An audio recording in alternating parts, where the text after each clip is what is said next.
হওয়ার পর আজকে ফার্স্ট লাইভে দরজা কিছু ফোন কিনছি, এখন লাইট করতে পারি নাই, এই জন্য একটু লেট হয়েছে। আজকে আমার মন ভালো, অনেক হ্যাপি আমি যে আজকে থেকে ইনশাল্লাহ আমার সব আপুরা কন্টিনিউ বিউটি স্টাইলে পেজে আপডেট পেয়ে যাবেন, আমাদের কাজের আপডেট গুলি ইনশাল্লাহ এখন থেকে সবার সাথে আমার ভালো।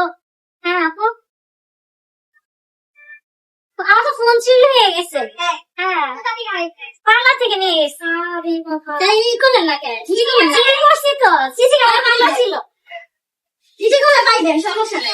ওই আপু পাইতেছি না তো। পাইবেন 6 মাস লাগে, 3 মাস লাগে, 4 মাস লাগে, 6 মাস করে কমছে। চিঠি করে পাইবেন।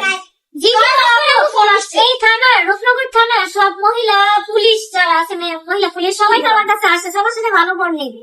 প্রত্যেকটা মহিলা পুলিশ আপুরা বলতেছে যে আপু পেয়ে যাবো, সমস্যা নেই, আমরা স্পেশাল ভাবে দেখবো তোমার ফোনটা কিভাবে কি হয়েছে, কিন্তু ফোনটা একটু অ্যাক্টিভ করতে হবে, অ্যাক্টিভ করলে পাওয়া যায়।